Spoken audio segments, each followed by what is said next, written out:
My sister no longer speaks to me. I fell up with April about 8 years ago because of a racist remark I made to her son, my nephew. I can't bring myself to repeat the vile words. We had an argument, came to blows, and she vowed never to speak to me again. And she hasn't since. I find it unbearable without her in my life. We've been so close. Then last year, I caught the tail end of the early evening television news.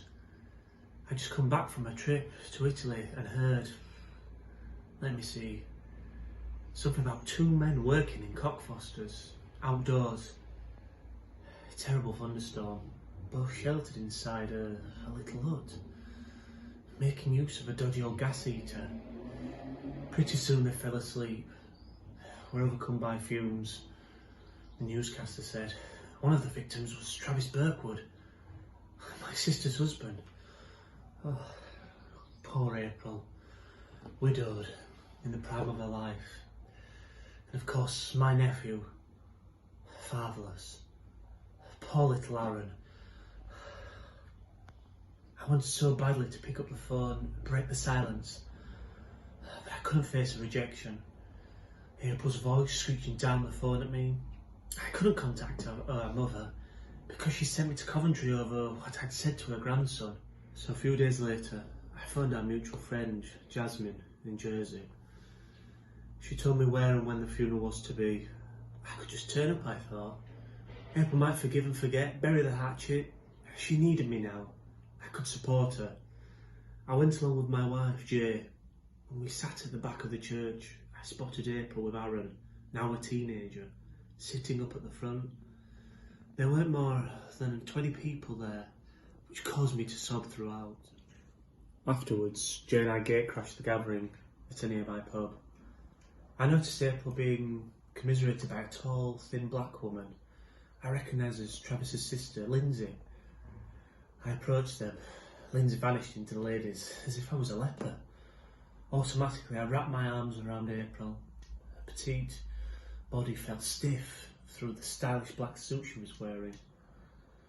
April only ever wore pastel shades. She must have borrowed it from our mother, who lives in dark coloured suits. I introduced April to my wife, my Indian wife, Jay, asking for forgiveness and stressing that I could not be racist if I married Jay, who had my baby on the way. She forced a smile, said nothing. Our mother, who doesn't do funerals, walked in through the door and rushed over to both of us. We had a very awkward group hug, like drunken Teletubbies. Something in my water told me that they were backing out my life again for good. And more tears came. We looked like an advertisement for Kleenex, really.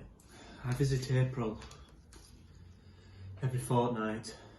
Aaron chatters away cheerfully about his rugby, but April doesn't say a word. Only last week, Mum and I were having lunch at the flat. I told her how wretched I feel about lashing out at Aaron for sticking chewing gum on the end of my Persian cat, Lucifer's bushy tail. It was wrong of me to blow my top. I told Mum that all I wanted for my sister to talk to me again, things to be the way they were before the feud. I said I could still hear April's voice screaming, "You're a racist prick, Tony West." Mum told me to shut up, to be grateful that both her and April had forgiven me. You know, we're all in the same boat. It saddens me that April doesn't talk to our mother anymore either, or Aaron. She talks to no one. No one. You see, when April was widowed, she lost her voice. We all thought it would come back when she was over the initial shock of losing Travis. But we're still waiting, hoping.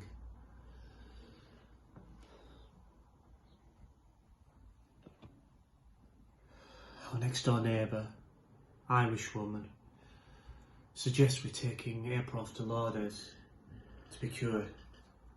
I'm not religious, but I pray so hard that my sister will be able to speak to us all again. One day soon.